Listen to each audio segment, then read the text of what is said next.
Students, now today we are going to teach part second, the red-headed leak.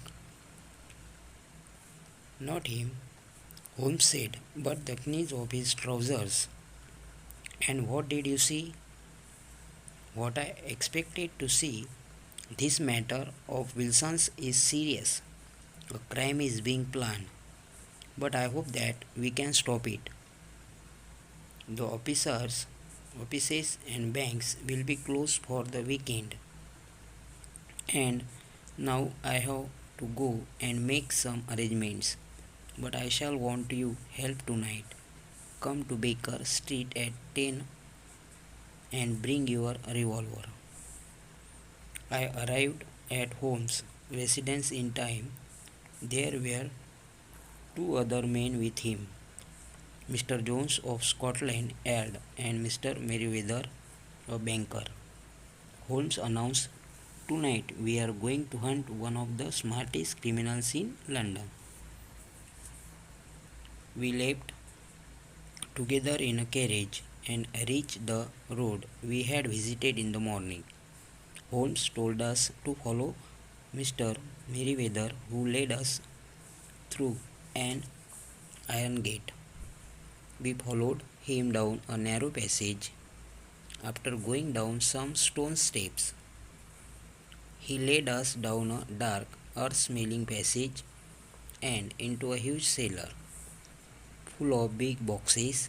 We all sat on the boxes. We are in a cellar of the city branch of one of the main banks in London. Mr. Merriweather is the chairman of the bank, and he will tell you why a criminal should take an interest in this cellar at present, said Holmes. Mr. Merriweather explained that the bank had borrowed a huge quantity of gold from the Bank of France, and the boxes in the cellar were full of gold. Holmes expected the criminals to act that very night. We had to wait there in total darkness without making any noise to take the criminals by surprise. "They have but one escape route," whispered Holmes. "That is the back through Mr. Wilson's house. I hope that some men are waiting at Mr. Wilson's door. Mr. Jones, I have an inspector and two officers waiting at his door." Then we have stopped all the holes. Now we must be silent and wait. We waited silently for more than an hour. It was pitch dark in the cellar. Then suddenly a point of bright light appeared in the floor of the cellar.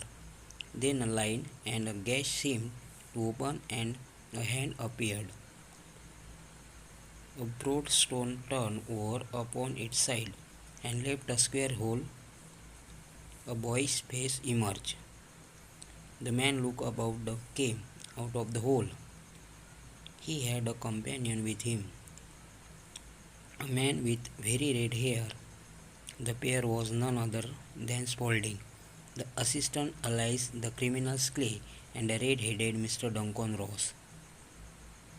As soon as they climbed out of the hole, Sherlock Holmes sprang out and seized Clay by the collar.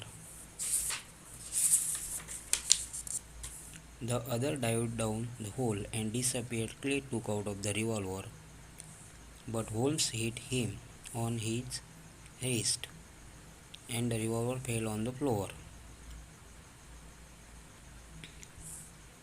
"It's no use, Johnny Clay," said Holmes. "We have caught you." "So I see, but my friend has escaped." Holmes replied, "He cannot escape. There are three men waiting for him at the other end." Then Holmes handed over Mr. Clay to the policeman.